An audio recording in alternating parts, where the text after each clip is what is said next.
Bonjour à tous! Aqui estou eu, seu guia para o mundo de magia. Een woorden een vreemd språk. Met mij, zoals ik polyglot zie. Wir werden een spielerisch lernen. Ou c'est intelligent. Et peu importe la langue que vous voulez apprendre, iniziamo il nostro viaggio. E benvenuto al blog Polyglota. Hey älsklingar! Välkommen tillbaka! I den här videon ska vi prata om hur man kan lära sig svenska. Jag kommer att prata engelska så alla kommer förstå. Och det skulle också vara lite från mig. So as I've said before, we're going to learn how to learn Swedish. But easier, more fun, and, you know, with a lot of enthusiasm. So you don't even want to know what's here on my freaking table right now, because it's like so messy. Because before this, I did a video in French that you'll find on this channel, hopefully, with painting and art supplies, and all I have here is this. So after all this, like, I have to clean it. It's my... Why am I so messy? Is my scar book. Now we can properly start. Okay, so first of all, no matter what language you want to learn, the most important thing is to use colors, because our eyes and brains learn and remember better when we have a lot of colors, a lot of, you know, stickers and flowers, and no matter what unicorns, no matter what you want to put in your notebook. Because I don't really like to see a notebook like very plain, just black or blue, whatever pencil pen you're using. So the more colorful the notebook is, the more fun will be to learn. So if you can take a look at my Swedish notebook, it's like full of colors and pictures and stickers, and it's so important to use, you know, no matter what age you are or level, it's so important to use colors and stickers and everything, you know, to make it glittery. Though people always tend to say that it's only for kindergarten, but it's not. Also as fairy tales, they're so important when you want to learn a new language, no matter if it's Swedish or French or German or whatever. It's just so important to see fairy tales, because then you like make a connection between the words and the video and pictures, and it's like so interesting to learn. And you know, it's more fun that way, when you just go to sleep and it's just like you don't want to go to sleep, and instead of scrolling on your phone, you're just like, oh, let's watch a fairy tale. Though you may think it's childish, but it's not childish. Just let's stop thinking that way, you know. And I'm just going to tag here some of my favorite podcasts or YouTube videos, channels, and YouTubers that really helped me during my a learning process for Swedish, because this video is mainly for Swedish. I made another one, this is like part 2, when we just remember some techniques and say something new. And the first part is also on my YouTube channel. If you want to check it out, it's okay. I also have how you can learn French, and mainly probably it'll be a bit hard for you because I talk in French. French is like my third language, and I know I made some mistakes, so just don't be mean to me, because, you know, people always tend to just start speaking when they're at an advanced level. No, that's such a huge mistake, because you must start speaking while you take your first steps, you know, like baby steps. But it's so important, those first baby steps, and you must speak, you know, because if you don't practice, then you won't learn, or you learn, but, you know, harder and not having so much fun, which is sad. Because if you have fun, then you'll learn quicker and better, and you remember all these things like structures, verbs, and everything. Now, there's a thing that is really, really helpful for me, and I think it might be helpful for you, but you know, you just have to try, and then you see what each language learning process works for you. You know, what works for me might not work for you, but you must try, so you'll see if it works or not, or mainly just a bit. So I hope this video will be helpful, and I hope you'll stick till the last second of it. Okay, so the thing that was really helpful, a new technique that I didn't say in my last video when learning Swedish, is to make posters. Yeah, it sounds crazy, but you know, with any technique, for example, like verbs, I make with verbs, because verbs are like, you know, the monsters of any language. No, they're not. People think that verbs are the hardest part, but you might make friends with verbs if you make them posters and put them on your walls. Or, for example, I have posters with Swedish verbs on my wardrobe.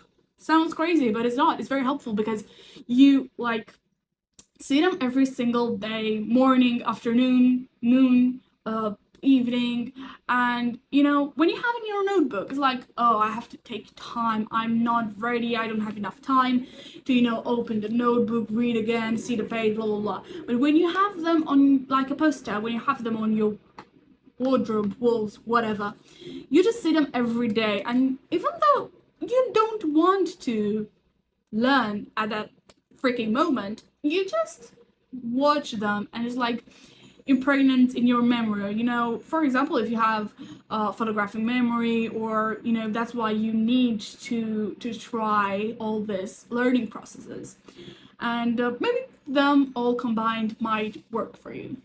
And another thing that really helps me is introducing, for example, even one word. If you learn for per day, it's such a huge step forward. And for example, you need to introduce these new words or language structures in your mother language. So, for example, thank you. You can say thank you in Swedish. It's tack. And it's like so easy, you know, when your mother gives you the fork, when you have the meal and you say tack, you know, and then you will learn and you will practice it even more, and it'll be better every day just to practice a bit and to listen a bit and to write a bit. Even if you say, oh, I don't have time, oh, well, you have time to scroll on your phone, which takes a lot of time, but instead of doing like scrolling, you can do something interesting and beneficial for you, your body, and your mental health, because I really do believe that if you are mentally stable, you are healthy on your body. That's what I believe, you know, and it's so important. A new language gives you so many opportunities, not only in your job or when traveling, or you know, it's so important because, you know, when I started learning languages, it made me more confident. And you might think I'm a bit weird, but you know, I've heard polyglots say that they have each personality for each language, and it's true, you know. I mean, it's so true. I switch personalities between French or English. For example, I'm giving just an example. I might sound crazy when I say like I have a personality problem if you'll talk to a psychologist, but that's not true. It is so healthy, you know. Even like talking to yourself, it's so healthy. And try to do that instead of just talking in your mother language to yourself, talking the language that you want to learn. Even you don't know some words, it doesn't matter. You just go through, you just combine them, you know. Though it sounds kind of weird, but it's not. It is really, really helpful to like practice a bit every single day, because then you'll learn better and you'll remember better, which is great. As you can see, my notebook is like almost half full, so I'm not keen on writing, and I'm not telling you to write. Nowadays, you know, even though teenagers, they don't like to write, they don't really like to have notebooks and things. I keep a notebook only, you know, for writing unknown words or verbs or structures, language structures, and yeah, I don't really like either to write so much. Teachers might say, oh, but it's better, you remember better. I don't think so. For example, I remember better when I watch a fairy tale than writing thousand and thousand and thousand of pages filled with words of nonsensical and without meaning. Yeah, I think it's might work better for this generation because, you know, we have like a different mindset, and I think it's really important to not spend so much time in just writing. There's one thing. And the second one that I really think worked for me in no matter what language I wanted to learn is not start with like these basic things. For example, Duolingo. Oh my god, how much I hate that app. It's like, I do. Maybe you'll say, oh, but it worked for me. Good for you. I'm just so happy, but for me it didn't work. It was like for A1 level, even less. I mean, only there's like words and sentences that you don't use day-to-day life. If you go to Sweden, for example, they won't use the phrases that you learn in Duolingo, and you won't learn anything, you know, from Duolingo. And maybe some words if you're like very basic, but I do recommend just watch YouTube videos or fairy tales. You learn more than you learn Duolingo. And what I wanted to say was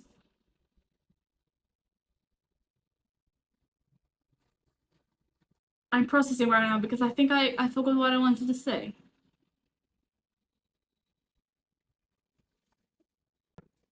Yeah, now I remember the thing that really worked for me, and I think might work for you too, is to not start with words or verbs, or, you know, just start with phrases, because that's so easy, you know, when you learn a phrase, for example, what you're doing, you know, or what's your name, or whatever, you know, or other phrases. You learn also words, new words, also the structure of a verb, and also how to ask a question or to answer it, which is so important. Like, you know, you learn 3 things in just one opportunity, one time, you know. And it's so much easier than to learn like step by step and then add them all up. I think that's such a good technique, a learning technique, and a very important tip that you need to have in mind when starting learning a new language. Then another interesting thing is to read books. I'm not asking like book like this thick, like 600 pages or whatever. No, normal books, like, or fairy tales, no matter what. Pictures, no pictures, it doesn't matter what age you are, because it's, you know, the learning process. This works for me. This, I think I've said in a lot of my videos, that you need to like buy a book and just read, and then underline the words that you don't know, then translate them to your mother language, and then read again the whole chapter, and you'll know everything, you know, you'll learn new things. And I think that's so important, you know, even for like A1 level, it's such a huge step forward. Even though I haven't seen books in Swedish, because I really wanted to buy a book in Swedish. I think I saw one, but it was like so expensive and I didn't bother, because it was, I think, a fairy tales book, and it was like not thick at all, like around 100 pages, but it was so expensive. I mean, why? I don't know why. I mean, here I only find books in English and French. If I want German, no, I can't find it. If I want Swedish, no, I can't find it. Books in Swedish, even though I tried so hard. But, you know, the things I download PDF from the internet, like fairy tales and things, but it's not the same thing like you have the real actual book, you know, like fill it. And also the most important thing, I think, is having pictures, though. Childish, I've heard it before, but it's not at all childish. It's the learning process, because how does a baby learn his language, a language, you know, his mother language? How? By pictures, by fairy tales. That's like the first baby steps that are so important in the formation of an adult who has a wide range of vocabulary. Like, I talked so much in the past couple of hours because I made 3 vlogs in just one day, and it's exhausting. Learning a foreign language, it's hard. The process and learning is so hard. But the result, when you see that you know how to talk, and you know when you go to a foreign country and you can talk to other people in their language and not die of hunger there, it's so satisfying. Though in learning a language, there is never ever a final result. I mean, you are still learning, even though you are a, I don't know, C1 level, you're still learning. Even your mother language, there are 1,000 words that you don't know, believe me. Because language is so complex and so beautiful and amazing and spectacular and magical. And there is never a day when you know every single thing. And if you're asking what's this, my hand is like a brush, a painting brush. I got it from here. Yeah. Och det var öl för idag. Ses nästa gång.